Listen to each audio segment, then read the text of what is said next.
legal, se podría decir, la parte del derecho uruguayo. Y aquí vemos, hay muchos temas a manejar. Obviamente ya lo hemos visto, lo que significa el nonato, aquel ser vivo que aún no ha nacido. Sí, estamos hablando de un ser vivo.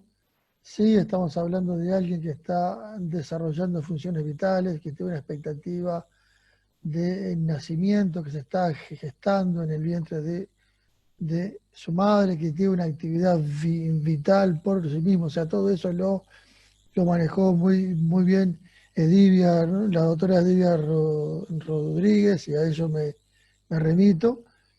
También vemos allí lo que hablamos en cuanto al concepto de persona aquí en Uruguay, ¿no? O sea, para que uno obtenga derechos tiene que ser catalogado como persona. Entonces, así, el artículo 21, inciso primero del Código Civil, que es el que define lo que es una persona, y son personas físicas todos los individuos de la especie humana. Entonces allí podemos manejar cuatro aspectos. Primero habla de todos, después habla de individuos, después habla de especies, después habla de que somos seres humanos, ¿no? Cuando hablamos de todo, se refiere a todas las personas, o sea, no hay nadie, no se excluye a nadie, o sea, todo ser vivo con características propias de un ser humano, no se excluye a nadie, por eso le digo individuo. Y esta expresión de individuo ya se maneja desde el latín, que significa a lo que no puede ser dividido, o sea, alguien que tiene una unidad independiente respecto de otras unidades, ¿no? Un individuo es aquel ser viviente, tanto animal, vegetal, que pertenece a una especie diferenciada de los demás. Somos seres únicos, homogéneos y genéticamente distintos unos de otros. O sea, si alguien ya tiene esas características, se le considera como individuo. Y como ya hemos visto con la doctora Rodríguez, ya nosotros somos seres únicos, somos homogéneos, somos genéticamente diferentes de papá y de mamá, formamos parte de una especie, ¿ah? Tenemos formas y funciones especiales que nos individualizan como pertenecientes a una especie y a una especie humana. O sea, nuestro ADN es el que marca también nuestra identidad como seres humanos diferentes a otros seres vivos, y eso justamente nos estaría englobando en la calidad de que, la medida de que somos individuos, de que formamos parte de la especie humana. Nosotros ya somos, conforme al artículo 21, inciso primero del Código Civil, tenemos que ser catalogados como personas. Y eso es importante para tener en cuenta. Ahí la pregunta, lo manejo es, ¿el nonato es una persona? Y el artículo 21 del Código Civil nos maneja que sí es una persona, ¿no? O sea, si bien no nació conforme a la definición amplia que maneja el Código Civil, se puede catalogar de que el nonato es una persona, es un individuo con una genética diferente a su madre, con órganos distintos a los de su madre, con funciones vitales diferenciadas a ella, que posee un ADN diferente a su madre y a su padre biológico. O sea, estamos hablando de que hay un individuo, alguien personalizado.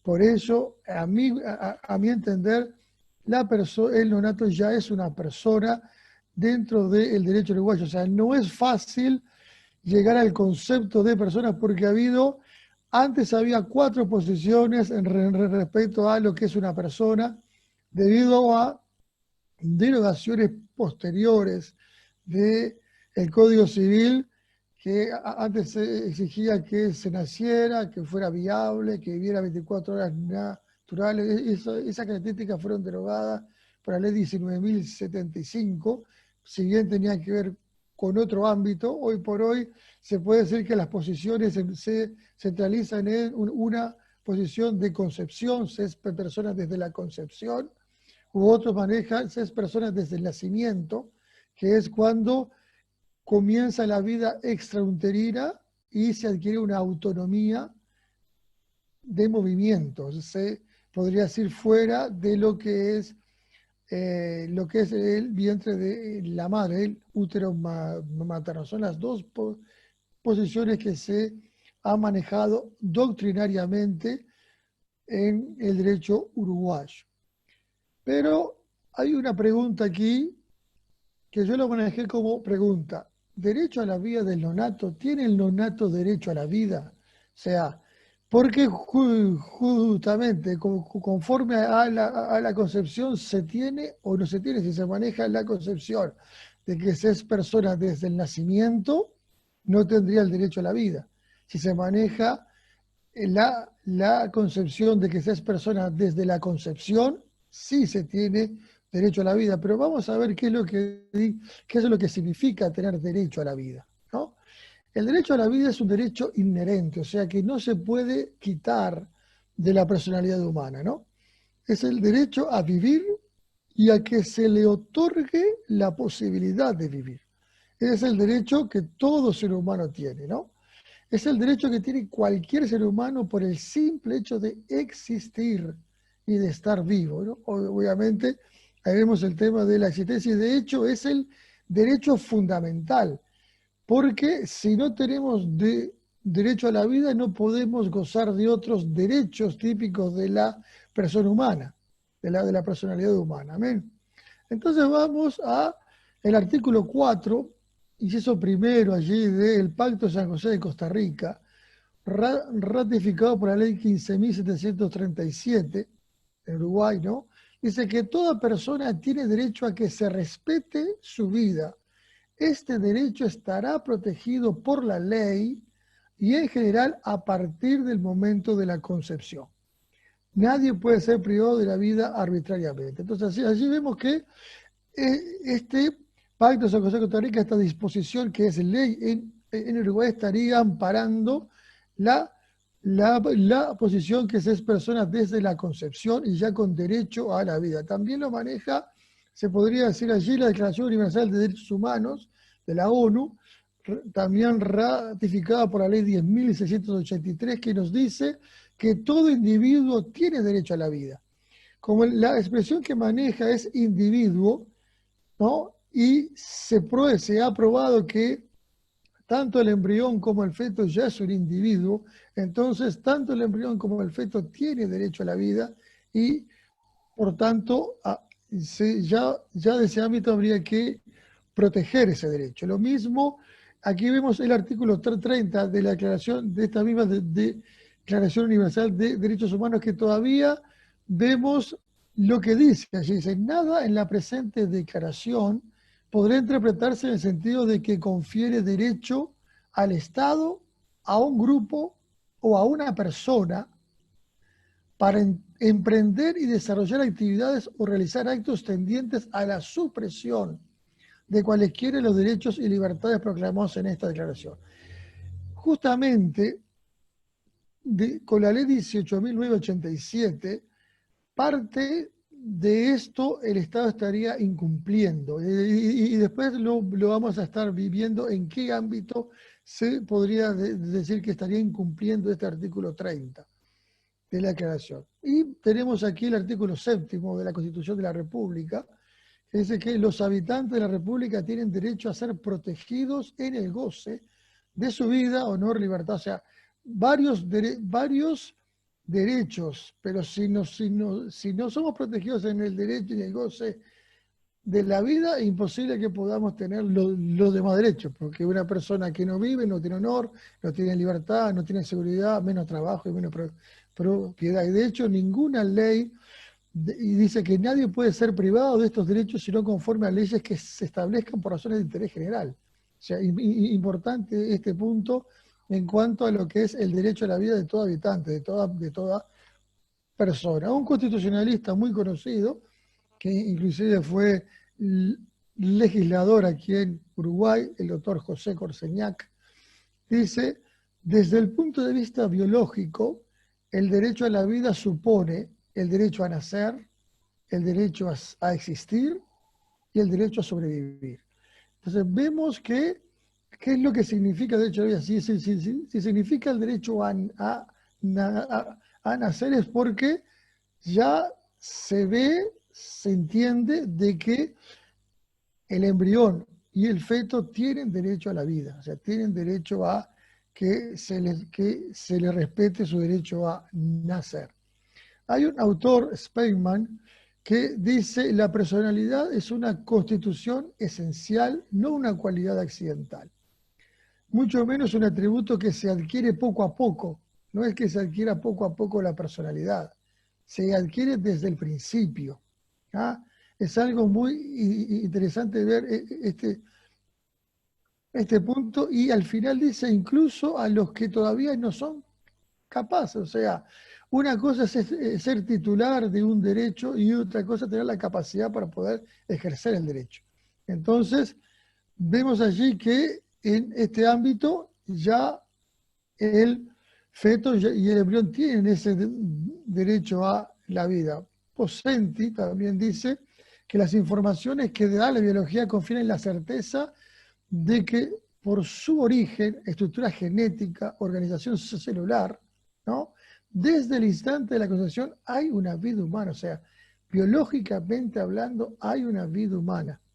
O sea, eso tenemos que tenerlo en cuenta. Entonces, hay una persona y el derecho a la vida de esa persona tenemos que protegerlo. La Convención Universal de Derechos del Niño, tan mencionada por muchos, también lo maneja de esa manera. Dice el artículo primero que en el sentido de esta convención, un niño es todo ser humano menor de 18 años, ¿no? O sea, menor, no dice desde cuándo, dice menor de 18 años. O sea que no se maneja desde el principio, pero sí en el preámbulo, en el inciso 9 del preámbulo, dice que el niño, a razón de su madurez física e intelectual, tiene necesidades de protección y cuidados especiales, también en la órbita jurídica, tanto antes como después del nacimiento. O sea, todo niño tiene derecho a ser protegido en la órbita jurídica antes del nacimiento también. O sea, vemos cómo esta convención, que fue ratificada por la ley 16.137, también maneja el derecho a la vida de el feto. Y aquí una posición de Arezzo Piris, que es un catedrático de Derecho Civil en la Universidad de la República, dice que el ser humano comienza a existir con vida autónoma desde que el material genético procedente del padre y de la madre, como vimos en la explicación de Divia, en el momento de la concepción, ¿no? Se unen para convertirse en embrión, huevo, cigoto. Este ser vivo, enteramente independiente, lleva el material genético propio, no solo de la especie humana, sino también el de ese ser individual durante el resto de su vida. Es decir, no hay un momento en que un no nacido exista como individuo, pero aún no pertenezca a la especie humana. Desde el principio ya es individuo de la especie humana, o sea, ya es persona conforme al artículo 21, inciso primero del Código Civil. Este mismo autor agrega que a partir de la concepción en que comienza el derecho a la protección, acá vemos que el derecho a la protección de la vida, tenemos como sujeto, tenemos un sujeto con derecho activo, o sea, tenemos una persona con un derecho desde ese momento, desde la concepción. ¿Ah? Y más adelante dice que el concebido es persona y por consiguiente, en nuestro actual sistema, la personalidad comienza con la concepción del ser humano.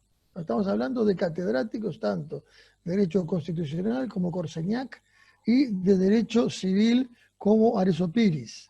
¿Ya? A su vez, la ley 15.977, que fue la que creó el INAU, el INAM en su momento, ahora es el INAU, habla allí en el artículo segundo que el mismo debe asistir y proteger a los menores moral y materialmente abandonados desde la concepción hasta la mayoría de edad. O sea, tiene que proteger desde la concepción. Y miren lo que dice, menores moral y materialmente abandonados. La gran pregunta, ¿cómo un menor puede ser abandonado desde la concepción? Bueno, hoy vimos un poco lo que hablaba un poco Laura allí en cuanto a lo que la madre vive internamente al respecto a la toma de esa decisión, lo difícil que es para la mujer, el llegar a tomar la decisión, las presiones que recibe de muchos ámbitos. Entonces es algo muy, muy importante para manejar cómo la legislación uruguaya ya está manejando el derecho del no nato a la vida. El Código de la Niñez y Adolescencia dice que el Estado protegerá los derechos de todos los niños, ¿no? Y entre esos tantos derechos de que habla, dice el nacimiento, o sea que el Estado tiene que proteger el nacimiento de los niños, o sea, esto es ley vigente en Uruguay, ¿no? Bueno, esto lo voy a dejar para, para adelante. Y aquí hay el decreto 204 del 2001 respecto a el médico dice, debe defender los derechos humanos relacionados con el ejercicio profesional y especialmente el derecho a la vida, a partir desde de la concepción. O sea, esto tiene que ver con el personal médico, que también ya lo había hablado algo allí, Edivia, también, y Laura a través de su posición, de qué manera poder llegar a que esa mujer tome una decisión correcta, apoyarla y acompañarla en la situación en que está ella. A su vez, la jurisprudencia uruguaya, allí el Tribunal de Apelaciones de Familia, en el año 99, este es un extracto del fallo, dice, se expone que parece claro que desde la concepción existe un ser humano organizado con características propias dentro de los de su especie y por ende un individuo de la especie humana al que el artículo 21 del Código Civil le otorga la calidad de persona. O sea que jurídicamente hablando, doctrina, jurisprudencia y leyes, ¿no? Leyes, convenciones internacionales y la Constitución de la República le dan al concebido el derecho a la vida. ¿No? Ahora bien, ante el derecho a la vida del concebido, tenemos esta ley, la ley 18.987, ¿no? Que justamente es una ley que ataca el derecho a la vida de él concebido. Entonces vemos allí aspectos legales de lo que pasó con la evolución histórica del tema del aborto. Y vemos que en el año 1895 el Código Penal de aquella época penalizaba el aborto. Tengamos en cuenta que en aquella época en Uruguay estaba vigente la Constitución de 1830 y la religión oficial en Uruguay era la católica apostólica romana. O sea, había una gran ascendencia de los valores cristianos y por eso el Código Penal penalizaba lo que era el aborto. En el año 1934, el Código Penal de 1934 en sí no penalizó el aborto, ¿tá? Porque entendía el redactor del Código Penal de que el feto no era considerado persona y por lo tal no debía penalizarse. Veamos que en 1934 el Código Penal uruguayo, ¿no? Fue tomado del Código Penal de Mussolini, o sea, de la Italia fascista de aquella época, y había toda una escuela en las primeras décadas del siglo XX que no le daban al feto, o sea, al concebido, la calidad de persona. Por eso es que no lo penalizó en 1934 y sí ocurrió ello en 1938 con la ley 9.763, que incluye dentro del Código Penal los artículos 325, 325 bis y 325 ter, que penaliza lo que es el aborto y que está vigente. Ahora después lo vamos a ver. Bien, aquí vemos un poco lo que es el delito de aborto, ¿no? Entonces, tengamos en cuenta que allí el legislador maneja la expresión aborto, ¿no? Dice, el 325 es el aborto con consentimiento de la mujer, dice la mujer que causare su aborto o lo consintiera, y allí está la pena. O sea, que habla de el aborto consentido por la mujer. O lo hace ella misma o consiente que se lo haga. Después el artículo 325 bis habla de aquel que colabora en la realización del aborto ante el consentimiento de la mujer. O sea, también había una pena para aquella persona que colaboraba. ¿Ya? Después tenemos el TER, que es el caso de que hay un aborto sin consentimiento de la mujer, que es el caso en el cual se le causa el aborto a una mujer sin su consentimiento, sea por violencia o por engaño o por la causa que fuere, pero no hay voluntad de la mujer de abortar. ¿Ah? A su vez vemos algo interesante que sigue estando vigente, que es el artículo 326. Este artículo sigue estando vigente y es el caso en el cual, como consecuencia, o sea, consecuencia de estos proyectos del 325 bis, que es cuando alguien colabora con la mujer para que ella aborte, le sobrevenga a la mujer una lesión grave o gravísima. ¿Ah? Lesión grave o gravísima cuando se afecta a un órgano o la funcionalidad de un órgano en forma definitiva. ¿Ah? O la muerte. O sea, hay dos casos y dos penas diferentes, pero veamos que ya en el caso de lesión grave y gravísima, la pena es alta, 2 a 5 años de penitenciaría, o sea que son casos de penas altas. Y en el último caso, que es el 325 ter, que es el caso donde no hay consentimiento de la mujer, también hay penas, o sea que este artículo 326, tanto en el caso de aborto con consentimiento de la mujer como con sin consentimiento de la mujer, siguen estando vigentes si la mujer termina lesionada grave o gravísimamente o muere en el hecho. ¿Tá?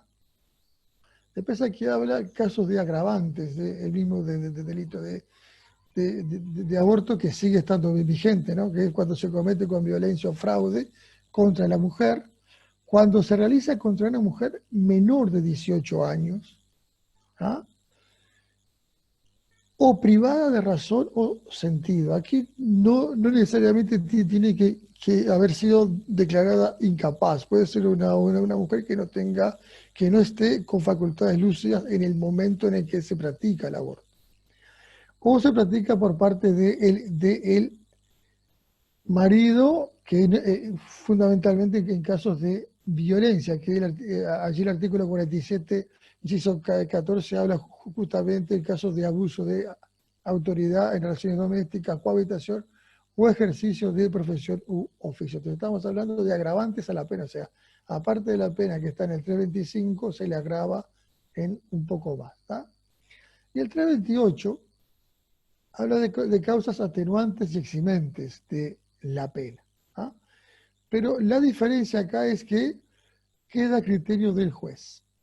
Pudiendo el juez, ¿no? Dice, si el delito se cometiere para salvar el propio honor, mira que dice el propio honor o el de su esposa, ¿no? O sea, ese propio honor parecería que fuera el de el esposo de la mujer que aborta. No nos olvidemos, año 1938, ¿tá? Todavía la mujer en aquella época, para poder desarrollar su actividad, requería el consentimiento de su esposo. En aquella época, ahora ya no, porque ya ahora está rige la ley 10.183, que se conoce como la ley de derechos civiles de la mujer. ¿No? De su esposa o de un pariente se puede disminuir la pena de un tercio a la mitad, pudiendo el juez, en el caso de aborto consentido, ¿tá? Exhibirlo totalmente de la pena, ¿no? También sigue vigente en algunos aspectos, porque estamos hablando de que en el caso de consentimiento de la mujer, o sea que la primera parte de ese numeral primero es en el caso de que fuera sin consentimiento de la mujer. ¿No? Y el otro caso es el caso para eliminar el fruto de una violación. El que sin consentimiento de la mujer para eliminar el fruto de una violación. ¿No? O sea que estamos hablando de casos en los cuales la mujer no consiente el aborto, sino que el que se lo practica lo hace para eliminar el fruto de la violación. O sea, sin consentimiento de la mujer había una disminución de la pena, ¿no? En caso de violación, ¿no? Y en el caso de consentimiento era eximido del castigo. Bueno, obviamente en el caso del numeral tercero era por causas graves de salud, ¿no? Sin consentimiento de los cargos por causas graves de salud, también había una disminución de la pena, y en el caso que lo hiciera con consentimiento desde la mujer o para salvar la vida de ella, se eximía de pena. El aborto terapéutico, o sea, para salvar la vida de la mujer. Y aquí entramos en el cuarto, que es el caso de razones de angustia económica. ¿Ah? Vemos que en el caso de que no haya consentimiento, que estamos en el caso de que un tercero le provoca el aborto. O sea, estamos hablando de un tercero que le provoque el aborto. El juez podrá disminuir la pena de un tercio a la mitad, y si hay consentimiento de la mujer, hay una exención de la pena. Y este se podría decir, el numeral quinto dice que tanto en el caso de la atenuación como de la exención, se requería que el aborto fuera realizado por un médico y dentro de los 3 primeros meses de la concepción. O sea, no hay mucha diferencia entre los 3 primeros meses de la concepción con las 12 semanas que se maneja ahora. Y sí, y que tiene que ser realizado por un médico. ¿Tá? Ese es el caso en el cual tanto la atenuación y la exención tiene que ver en esos casos. Obviamente que el plazo de 3 meses que maneja aquí no es en el caso del numeral tercero, que como vimos era el caso en el cual había causas graves de salud contra la mujer, ¿no? Eso te tenemos que manejar. O sea que viendo el régimen de aborto no difiere mucho de lo que pasa actualmente. Y aquí vemos la ley 18.987 en su artículo segundo, y prestemos atención a la terminología, ¿no? Dice, la interrupción voluntaria del embarazo no será penalizada y en consecuencia no serán aplicables los artículos 325 y 325 bis del Código Penal para el caso que la mujer cumpla con los requisitos que se establecen en los artículos siguientes y se realice durante las primeras 12 semanas de gravidez. O sea, estamos hablando, primeramente, que estamos hablando en caso de interrupción voluntaria del embarazo. Seamos claros, los artículos 325 y 325 bis del Código Penal se referían a una pena para el aborto. ¿Tá? Ahora bien, la interrupción voluntaria del embarazo, que actualmente se conoce como aborto, no existe en la legislación uruguaya previamente, no hay un concepto de interrupción voluntaria del embarazo en la legislación uruguaya. Entonces, si tenemos que ir a un concepto técnico, tenemos que manejar lo que es un concepto técnico de lo que es aborto. Porque los artículos 325 y 325 bis se refieren al delito de aborto. ¿Ah? O sea, y vemos allí que el aborto es la interrupción y finalización del embarazo, porque es claro que el embarazo no se puede interrumpir y volver a embarazar. O sea, la vida una vez que se terminó, no se puede volver, ¿no? El concepto interrupción en el derecho uruguayo se maneja fundamentalmente a los efectos de interrumpir plazos, ¿no? Cuando va corriendo un plazo se interrumpe a través de un hecho y a partir de ese hecho vuelve a correr el plazo. Entonces, pero obviamente que en el caso de un embarazo no se puede parar el embarazo y volver a tomar el embarazo. O sea que por eso el concepto de aborto más técnico sería interrupción y finalización voluntaria del embarazo. Si el legislador lo hubiera puesto así, obviamente que estamos hablando de un aborto y eso es claro. Ahora bien, ¿cuál es el punto? Dice, no será penalizada la conducta. O sea, que no se le aplicará una pena. ¿Y qué pena no se le aplica? Los del artículo 325 y 325 bis, que estamos hablando de qué? De aborto con consentimiento de la mujer. ¿No? Y siempre y cuando la mujer cumpla. O sea, No estamos hablando de otros que cumplan, no. La mujer embarazada debe cumplir con los requisitos. Si no cumple con los requisitos de la mujer embarazada, no, su conducta no está despenalizada. Y si se hace fuera de las primeras 12 semanas de gravidez en el régimen general, Exactamente. ¿ah? Está penalizada de la misma manera que en el caso de violación, si es después de las 14 semanas, exactamente lo mismo. O sea, son temas que hay que manejarlos muy claramente en ese ámbito. Bueno, aquí vemos esos requisitos. ¿Tá? Artículo 3 de la misma ley dice, dentro del plazo establecido en el artículo anterior, o sea, las 12 semanas, ¿no? De la presente ley, la mujer deberá acudir a consulta médica ante una institución del Sistema Nacional Integrado de Salud. ¿No? ¿A efectos de qué? A efectos de poner en conocimiento del médico las circunstancias derivadas de las condiciones en que ha sobrevenido la concepción. Las circunstancias derivadas de las condiciones. ¿En qué circunstancias fue que le sobrevino la concepción? Sinceramente, la expresión sobrevenido parece medio trágica, pero está. Eh, como si le hubiera sobrevenido una, una calamidad, pero bueno, muy melodramática a veces, ¿no? Sobrevenido, y después dice situaciones de penuria económica, sociales, familiares, etarias. Esas 4 casos, ¿no? O sea, penuria económica, penuria social, familiar o de edad, ¿no? Que a su criterio, aquí viene su criterio, ¿no?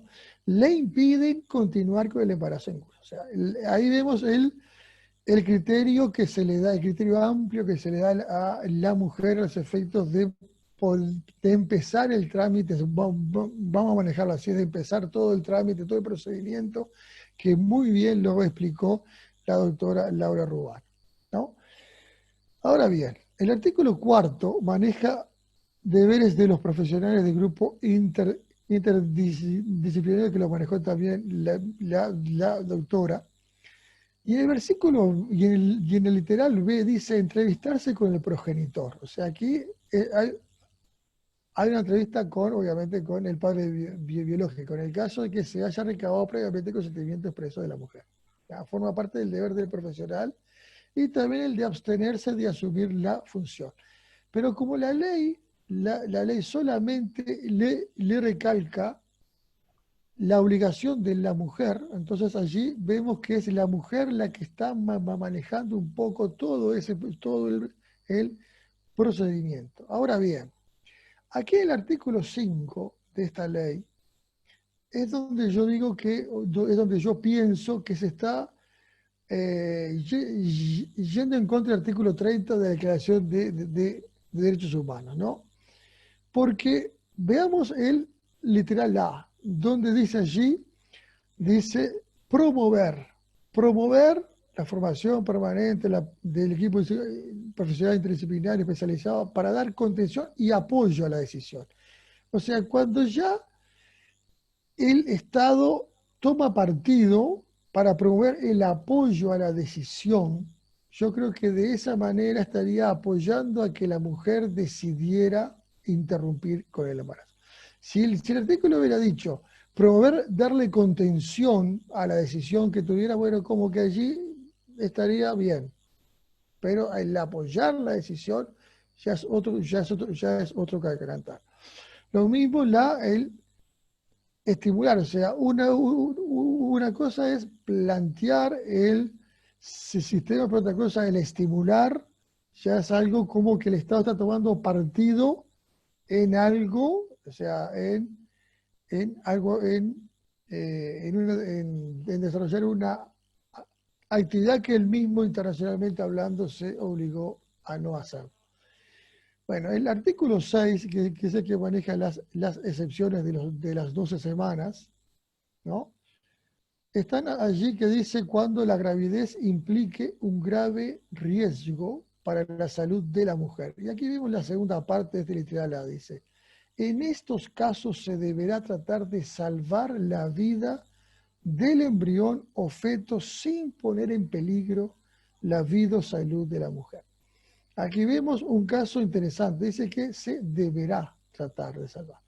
O sea que aquí hay un deber de parte de los médicos de buscar salvar el embrión o el feto, ¿no? Es algo interesante a tener en cuenta de esta ley. El otro punto es cuando se verifique un procedimiento patológico que provoque malformaciones incompatibles con la vida extrauterina de parte del feto, ¿no? Allí no hay plazo. Y en el literal C se cambia de 12 a 14 semanas en el caso de una violación acreditada con la constancia de la denuncia judicial. ¿Tá? Basta acreditar la constancia de la denuncia judicial. Acá no se requiere ni que haya formalización de alguna persona. Alcanza con la violación. Obviamente es un caso muy complejo, ¿no? Para la propia mujer que sufrió la violación. Y aquí el artículo 14 habla de derogaciones. Deróganse todas las disposiciones que se opongan a lo dispuesto en la presente ley.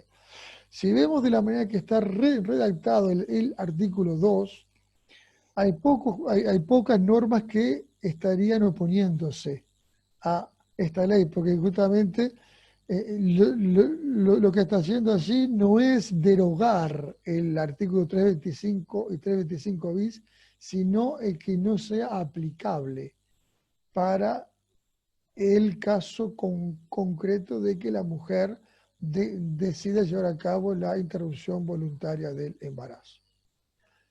Régimen general del aborto. Diríamos que los artículos que vimos del Código Penal están todos vigentes, no fue derogado ninguno de ellos, sino que lo que se hace es que no se aplica en el caso del artículo 2 de la ley 18.987, pero lo demás, y ojo, solamente esos dos artículos. Los demás artículos se aplican en forma completa. ¿Ah? Seguimos. Aspectos generales de la ley. Primero, genera un estatuto para la mujer que desea abortar. O sea, un estatuto especial para la mujer que desea abortar. La mujer a su criterio puede decidir abortar y el Estado le ampara al no penalizar su conducta. ¿Ah? Respecto de la mujer. Se trata de un régimen de despenalización y no de descriminalización. Son dos cosas diferentes. Despenalizar es que el Estado no aplica una pena. Descriminalizar significa de que no se criminaliza, o sea, de que se deroga un delito. No, acá no estamos hablando de descriminalización, sino de despenalización. O sea, el delito de aborto sigue estando vigente. Lo único que no se penaliza, por lo tanto, el aborto es ilegítimo en sí.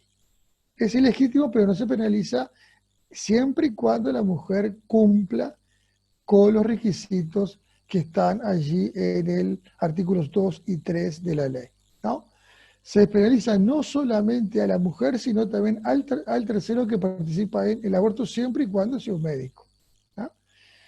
No le acuerda al futuro padre el derecho a oponerse a que la mujer aborte.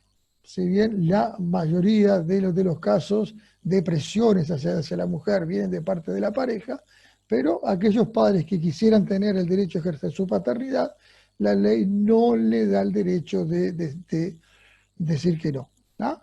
Y el Estado pasa de penalizar a fomentar el aborto, estimulando la conformación de equipos, o sea, tomando partido hacia una decisión de parte de la mujer. O sea, una cosa es, como yo lo dije, que puede promover el acompañarla, el apoyarla, que también la ley habla de esa conformación del equipo multidisciplinario, de apoyo, de contención psicológica, de contención social, ¿no? O sea, pero el Estado no puede estar apoyando la decisión de la mujer en ese ámbito, teniendo en cuenta lo que él mismo se obligó a nivel internacional, ¿no?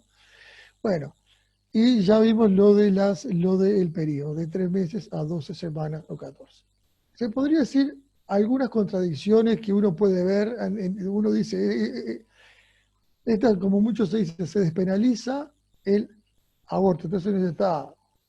Pero vemos que dentro de la propia ley, el artículo 1, dice que el Estado garantiza el derecho a la procreación consciente y responsable, reconoce el valor social de la maternidad, tutela la vida humana.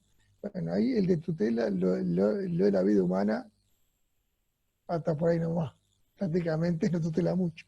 Pero bueno, y el artículo 6 es que justamente uno dice, en una ley que despenaliza el aborto, el hecho de generar en el médico la obligación de tratar de salvar la vida del embrión feto, parecería una especie de contradicción del propio, o sea, como que el legislador no tiene muy claro ni siquiera en el texto de la ley cuál es su voluntad real en ese ámbito respecto del embrión feto, ¿no?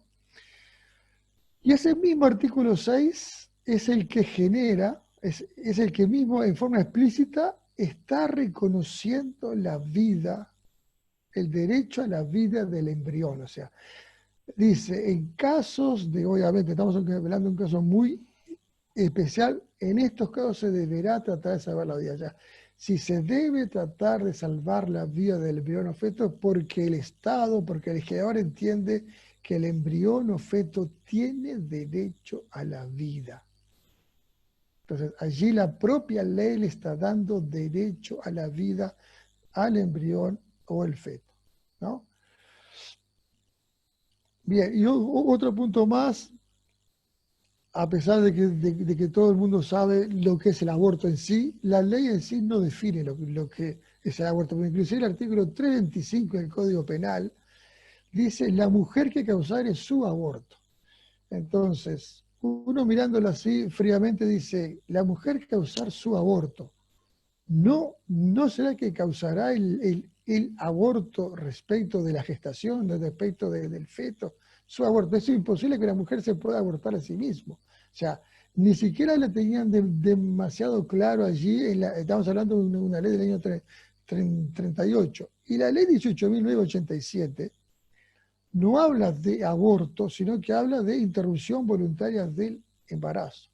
Ahora bien, como vimos hoy, no se puede interrumpir la vida de alguien y proseguirla más adelante.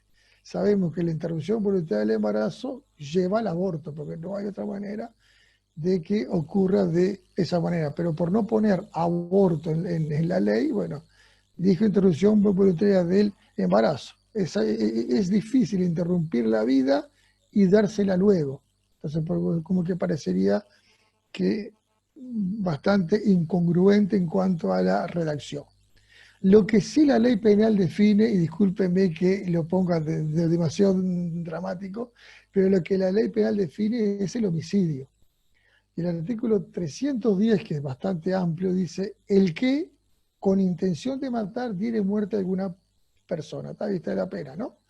Dice, el que cualquier persona, y eso los sabemos todos, con intención de matar. Y aquí estamos un poco hablando con lo que decía la doctora Rubano, ese hecho de que hay mujeres que no quieren practicarse el aborto. Hay muchos que no quieren hacerlo y están presionados para ello, ¿no? Pero hay muchos que sí lo llevan a cabo. Y le pasa, claro, al abortar, la persona tiene intención de matar a alguien, porque sabe que hay una vida. Porque sabe lo que significa que ese ser que lleva adentro va a nacer. Porque no quiere que nazca por algo, sea por un tema económico, sea por esto, sea por aquello, ¿no? Diere muerte, o sea, alguna persona, o sea, logra matar a una persona. El hecho de acá que inclusive en la IVE, como se maneja generalmente, ¿no? La expresión, involucra a alguien más, porque no es la mujer la que ella misma provoca su aborto, sino que tiene que pedir a otro que lo haga, a otro que lo que la aconseje, a otro que lo haga. Involucre a alguien para llevar a que a que una persona pierda su vida, porque vamos a ser claros, el embrión y el feto pierden su vida, ¿no? ¿Qué podemos hacer?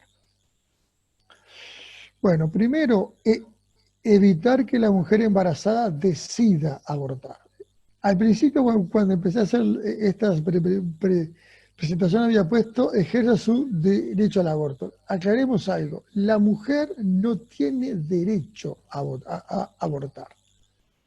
La ley no le otorga a la mujer el derecho a abortar. La ley lo que hace es no penalizar la decisión de abortar. ¿Tá?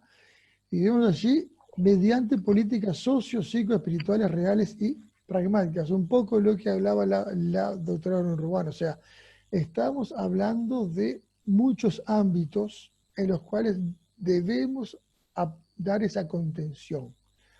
Buscar que esa mujer no tome esa decisión. ¿Ah? En lo que podamos, obviamente, si es por razones económicas y no podemos ayudarla económicamente, bueno, está.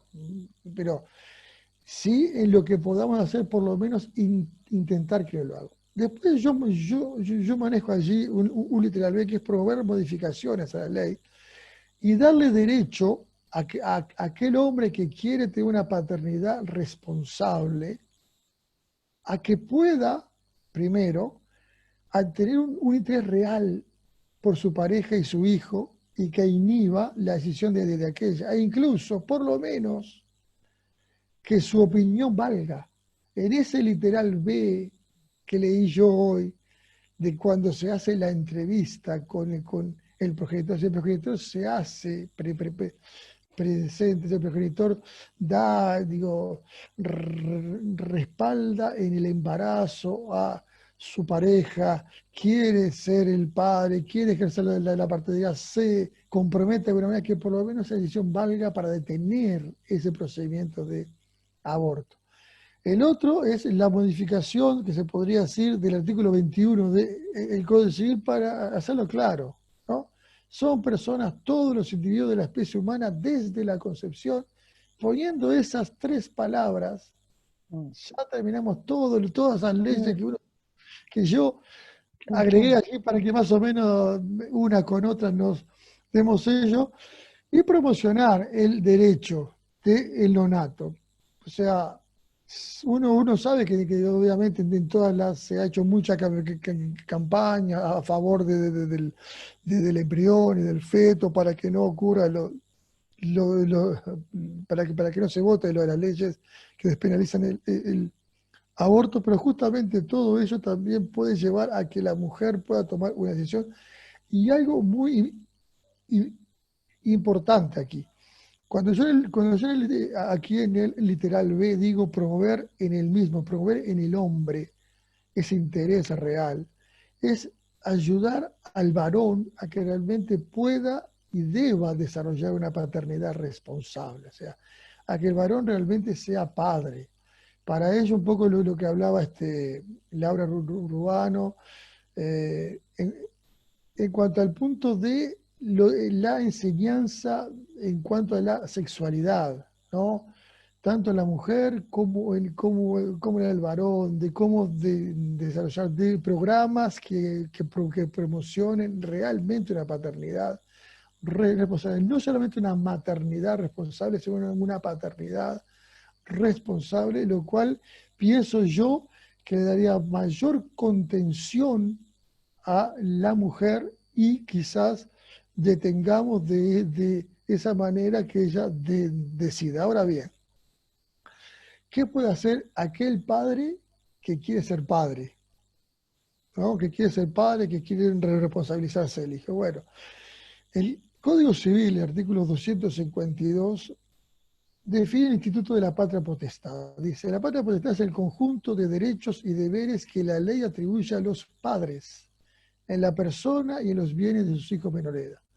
Entonces, como habla de persona, y nos referimos al artículo 21 del Código Civil, estamos hablando aún del concebido como persona, y tiene derecho sobre lo que es la persona, sobre la seguridad de la persona. Y el artículo 253 todavía es más, dice, cualquiera de los padres podrá solicitar la intervención del juez letrado competente para corregir o prevenir los actos o procedimientos del otro que considere perjudiciales para la persona del menor.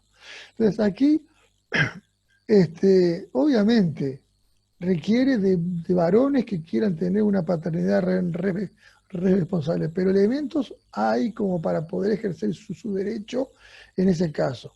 Igualmente creo que el procedimiento que podría escoger sería el de lo que se conoce como el de la acción de amparo, ¿no? Dice cualquier persona física o jurídica, ¿no? Podrá deducir la acción de amparo contra todo acto, omisión o hecho de las autoridades estatales, así como de los particulares, ¿no? No solamente autoridades, sino particulares, que en forma actual o inminente, a su juicio, lesione, restrinja, altere o amenace con ilegitimidad manifiesta cualquiera de sus derechos y libertades reconocidos. Entonces, aquí estamos viendo que el derecho a la paternidad, el derecho a ejercer la patria potestad, es un derecho que también está en la Constitución. La Constitución de la República habla del derecho de a ser padre y el derecho a la vida, ¿no? Entonces, aquí quiero agregar un extracto de lo que en su momento fueron las expresiones de Tabaré Vázquez cuando vetó la ley en el año 2008, ¿no? Inconstitucionalidad, viene que hablaron de inconstitucionalidad, ¿no? Y vemos que él dice, esta ley afecta el orden constitucional, artículos 7, 8, 36, 40, ¿no? Y compromisos asumidos por nuestro país en tratados internacionales, entre otros el Pacto San José Costa Rica, aprobado por la Ley 15.737, la Convención sobre los Derechos del Niño, aprobada por la Ley 16.137. En efecto, disposiciones como el artículo 42 de nuestra Carta, de la Constitución, ¿no? Que obliga expresamente a proteger a la maternidad, y el Pacto San José de Costa Rica, convertido además en ley interna, como manera de reafirmar su adhesión a la protección y vigencia de los derechos humanos, contiene disposiciones expresas, como su artículo 2 y su artículo 4, que obligan a nuestro país a proteger la vida del ser humano desde su concepción. Además, le otorgan el estatus de persona. O sea, estos fueron, entre otros fundamentos que él maneja en ese tiempo, lo que lo llevó a vetar la ley ya aprobada en el Parlamento en su momento. El aborto es una conducta ilegítima, no penalizada, ¿no? Partiendo de esa base, el padre que tiene el derecho a ejercer la patria potestad respecto de su hijo podría intervenir ante la justicia, sería la hacienda para, aunque muchas veces la jurisprudencia pues se rehace a dar el derecho, todo el tema ese, ¿no? Bueno, hasta aquí sería mi exposición sobre el tema del derecho a la vida del nonato. Bueno, paso a los moderadores a ver qué.